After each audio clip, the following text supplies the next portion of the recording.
Hey guys, welcome back to some more Trauma Team. When we last left off, we were just about to go check out the recordings. And we'll... oh, look at this guy. Charles Elkins, age 42, gender male. Man arrested on hit-and-run charges. He was asked about what happened during and after the incident. Listen to testimony. Veronica before the accident. Listen. What do you want? I didn't do anything. You ran over a girl. I don't know. A woman. That woman. It's not my fault. I was supposed to drive a shipment to a nearby town. Damn it, they forced me to do it. What? Why the hell would someone be sleeping in the middle of a mountain road and... Sleeping in the middle of the road? Why the hell would someone be sleeping in the middle of a mountain road at midnight anyway? It's not my fault. It's not my fault. I turned a corner and she was lying on the bridge. She was sleeping hell? on a bridge? This seems a little odd. If this man was telling the truth, then the victim had already collapsed there from the start. That's weird. What the hell's going on, Collapse Girl? It doesn't seem like he was lying, but what in the world does this mean? That's weird. Alright, we gotta do the second part. What did you do afterwards? Why the hell would It's not my... I turned a corner. I slammed on the brakes, but I wasn't fast enough, and I ran all over her. I got out of the truck to see, and she wasn't breathing. She was already dead. I panicked, and I threw her off the bridge. He threw the victim's body over the bridge. Oh my god. I just chucked her over the bridge. Body disposal. This means that the victim wasn't knocked off the bridge by being struck by a vehicle. Weird. Body disposal, Collapse Girl. Yes, Yes, two both fat these faces facts equals relate one to the fat victim. face. If I were to sum up the driver's account prior to the accident, the victim was... Was lying on the ground. Right. The victim had already been collapsed on the road. And after he ran her over, the driver... Chucked her over the bridge. Threw the corpse over the bridge. Should have called the police. Yes. He They threw the didn't. victim over the bridge. Little guy, what's the FBI's opinion about this? He's already admitted to killing her. Why would he lie about that? Indeed. His account coincides with the evidence I had found So as he's well. telling the truth. Huh? What evidence? Well, if she had been standing when she was hit by the truck, the fractures to her bones would have indicated a strong impact from one certain direction. In this case, nothing of that sort was observed. What? I see. What about the shattered skull then? The skull fractures are consistent with a strong impact to the top of the head. It would be unnatural for it to have been due to a car accident. Considering what happened to the victim, it can be deduced that something else caused that fracture. Maybe the fall? That is...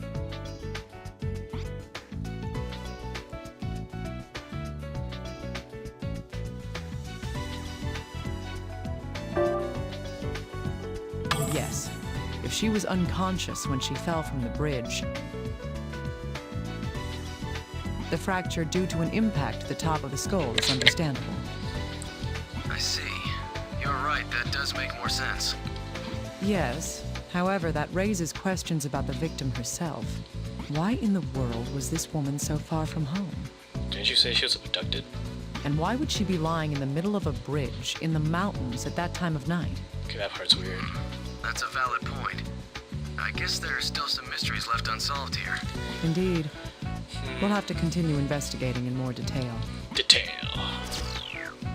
Woot. Driver's account. What does he want? Oh, Dr. Kimishima, we were able to look into the parents' injuries. That's cool. Good job. What did you find? Yes, there were records that the parents had been going to a hospital, like you said.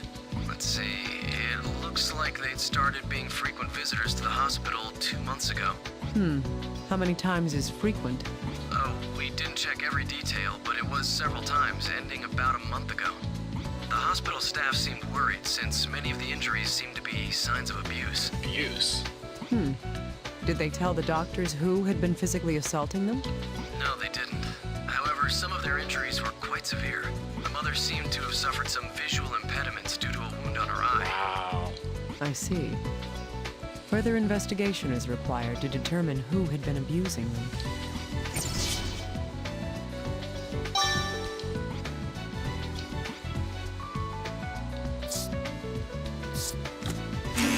Okay, nope. All the fractures except for the broken finger occurred after this. This helps prove the driver's story. Driver's count. Maybe these two go together? The victim's femurs were fractured in the Yes. accident with the truck. Her skull was shattered when her body was dropped from the bridge.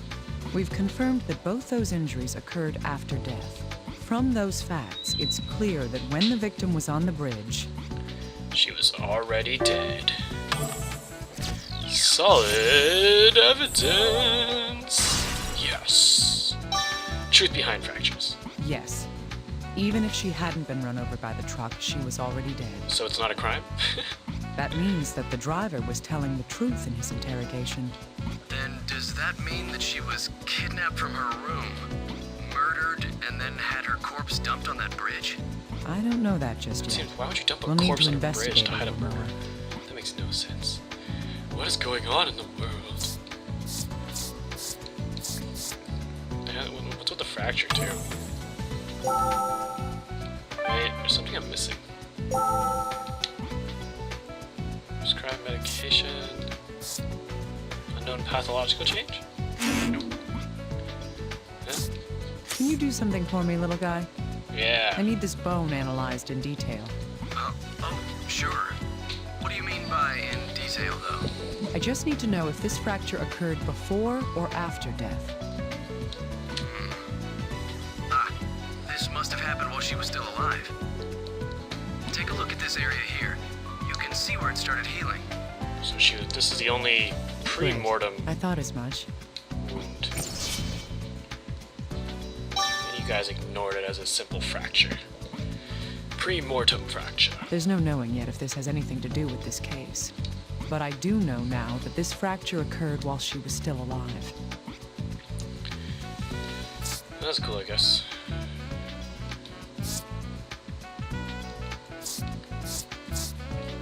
Maybe that's it? Nope. Nope.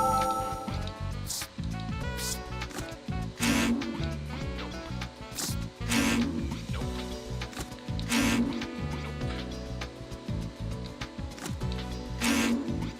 Damn it. What could it be? What could it be? I have no idea what I'm doing.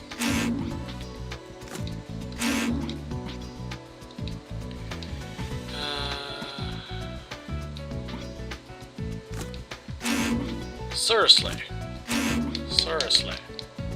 What the hell, man? I don't even know what I'm even doing anymore. What am I doing? What am I doing?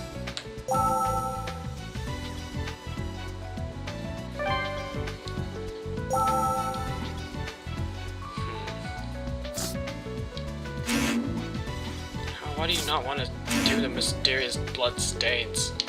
Damn it all.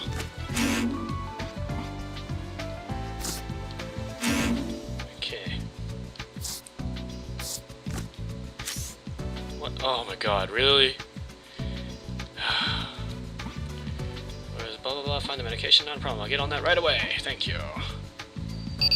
Ooh. Oh, by the way, Dr. Kimishima, about that prescription. Yes? Did you find something out? Yes, we found which hospital the victim had been going to and requested her charts. It says Veronica had been to the hospital a month prior to her death. Her symptoms were migraines, visual and auditory hallucinations, mood swings, and aggression. Aggression. So maybe she's the one that beat her parents up. It also says she was vomiting blood and had convulsions, along with hemoptysis. Convulsions, vomiting blood. Convulsions? Vomiting blood? Yeah. Yes, that's what it says. The doctors urged her to have more detailed examinations, but it seems that she had no intention of listening to What a them. dumbass. In the end, she left the hospital and whatever disease she had went unconfirmed. If only her doctor had forced her to be hospitalized. That's just how things are these days. Really get concerned about strangers. Let's continue with the investigation. Sorry for being emotional just now. In any case, we don't know what Emotion's disease good, she Naomi. had. Emotion's good. Judging from her symptoms, it was something severe. I agree. If we find find anything out, I'll be sure to let you know immediately. You do that. It may give us another hint in solving this I case. need another card. Let's see. Victim's charts. Another card. Victim's hospital record. Hallucination, aggression. Acquaintance had been going to hospital from anyone else. True. These two do share a common link. The victim's hospital records say she'd been at the hospital since... How many months ago did Veronica Cage been going to the hospital? 2? Yes, I remembered. Yes, 2 months ago. For the month before her death, she'd been treated at the hospital. Now, the parents' hospital records say they'd been visiting the hospital since... 1, right? No. Concentrate. 2? Yes. Wow. They also started visiting the hospital 2 months ago. Veronica was going for migraines, hallucinations, mood swings, and vomiting blood. And her parents were going after suffering frequent injuries. A month before the victim was found dead, the parents suddenly stopped having these injuries. So she was definitely beating him. An unpleasant coincidence, to be sure. I hope there's no connection here. Sorry, sister, there probably is. And 3 stars. Bizarre coincidence. Time to combine it with the victim's charts. What? No. Son of a horseradish. Well, let's see. Her little finger. What? She didn't say anything about that. Yes, these seem to be related. According to the charts, the victim's symptoms were migraines, hallucinations, mood swings, vomiting blood, hemoptysis, don't and even know what perhaps hemoptysis most is. importantly, Increased aggression. yes, sudden aggressive behavior. That is, she was acting out violently. Her conditions must have worsened severely a month before her death. That is, her violent tendencies would have increased in frequency and severity. In addition to that is the fracture in Veronica's finger. This is the only injury she had while alive. That's a common injury when people hit things with their fists. On the other Like a hand, the person's parents' face. injuries seemed like signs of abuse. If I were to consider all these points, those wounds were... Their house is dangerous. Veronica was frickin' beating her parents. right. The hospital records of both the victim and her parents, they show that Veronica had been physically abusing her parents. Oh man, that sucks. She broke her finger from punching her parents in the face. Veronica's violence has been attained. Solid evidence. Alright. Victim's charts. What? Yes, we can Oh, put yeah, these two vomiting facts blood, yeah. together. According to the chart from the hospital, the victim's condition caused her to vomit blood. Aha! If she had continued to vomit blood after her hospital That's visit, gross. that would explain the blood stains on her It clothing. would. Excellent. 2 stars. Went from a 3-star and a 1-star to a 2-star. Traces of vomited blood. Yes. Thus, these blood stains were caused by the blood that she had vomited. Yeah. Gross. Nope. Can I combine these two? We can deduce Oh, the we victim's can. physical state from this information. First, the pathological changes. There's no knowing what disease she had.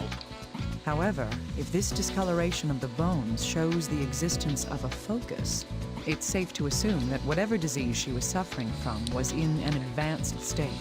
The That's massive unfortunate. blood stains on her clothes came from her vomiting blood. There aren't many conditions that cause that much hemorrhaging. From these 2 points alone, I conclude that she was already in terminal I'd condition. say that's fair. Even if she hadn't been killed, she was already on the brink of death. I see. I feel sorry for her. But if that's the case, then why?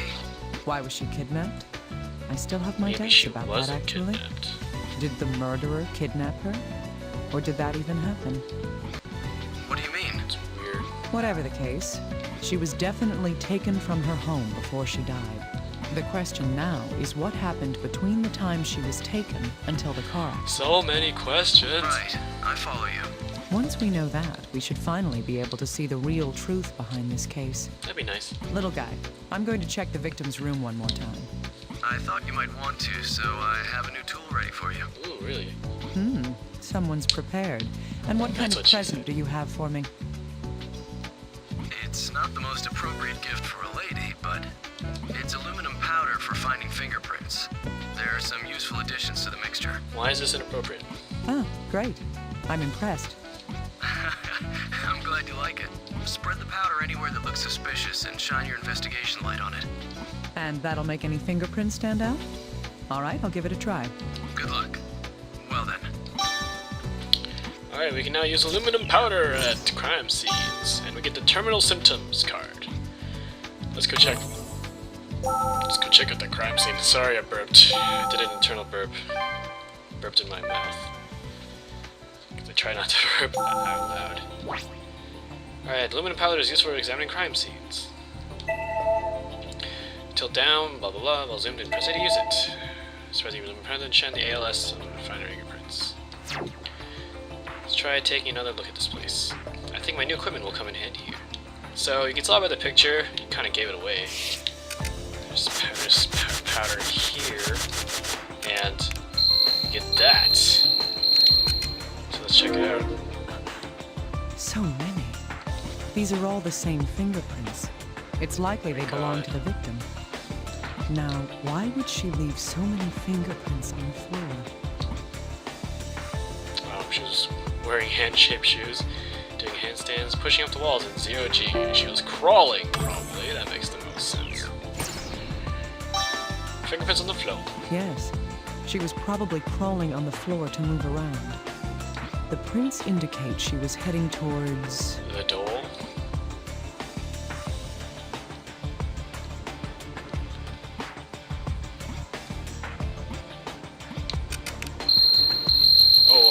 What is that? The prints on the floor lead to the room's entrance. They're even under the mat. What's underneath the mat? Nothing. What could this mean?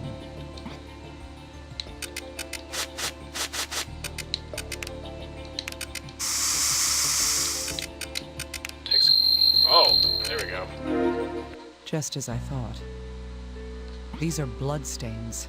They must be Veronica's. Ew. Considering the facts so far, these bloodstains must have been caused by... blood that she vomited. I think so, yeah. Yes. Veronica's clothing was covered in blood that she had vomited. The Ew. amount of blood here is more than would be a fatal loss in most people. But there's something odd about these bloodstains. It's in a perfect semicircle. Blood is a liquid. It should be evenly spread across the floor. If there was one reason for the bloodstains to be shaped like this, it would have to be... The door was closed. Veronica was painting with it. That's horrible thing to say. The door, lethal blood loss. Yes. This door was closed when Veronica was vomiting blood. That's why the blood spread unevenly.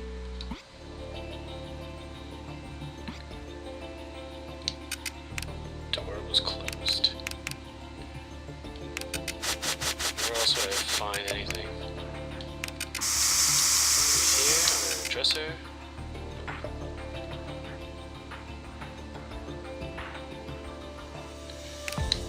Let's see. Let's go over here. Anything here? Crystal powder. Nope. Any fingerprints? And? Nope. Let's look over here.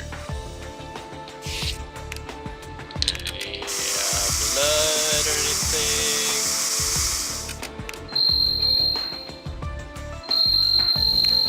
Well, that's just the thing in the glass again. Let's check for fingerprints this time. Nothing.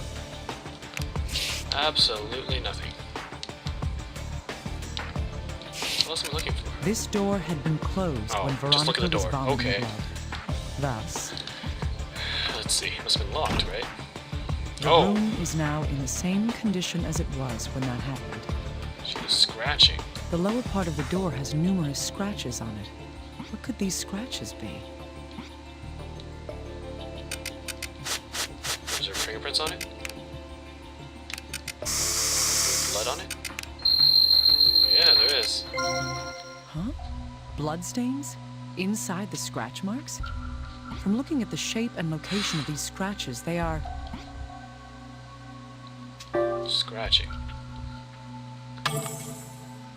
Right. Yeah, okay. Hidden scratches. Yes, these are traces that someone had clawed at the door. On top of that, it was done with such desperation that their own nails cracked and bled. That should be about wrap up things up. I need to go back and sort the new info.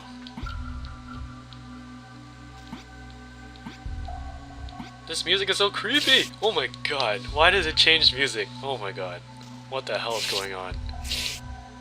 Stop it! Stop the music! I'm leaving. I'm getting out of here. Oh, thank god, normal music. Well, let's sort this shit out. Okay. Lethal blood loss. Hidden scratches. These bloodstains are at the entrance to the room. Yes. The door was closed when Veronica vomited blood. That's correct. That, along with the scratches on the inside of the door, there's just one sad conclusion we can reach from all this.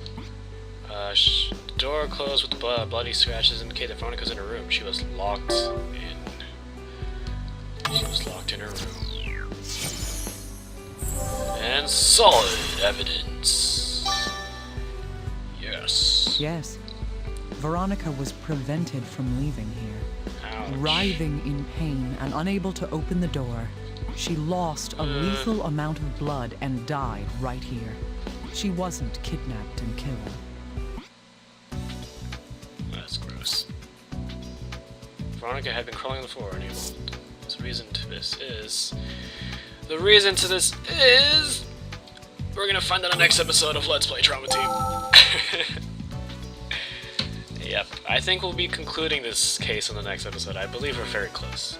So yeah, thanks for watching, guys, and I'll see you on the next episode.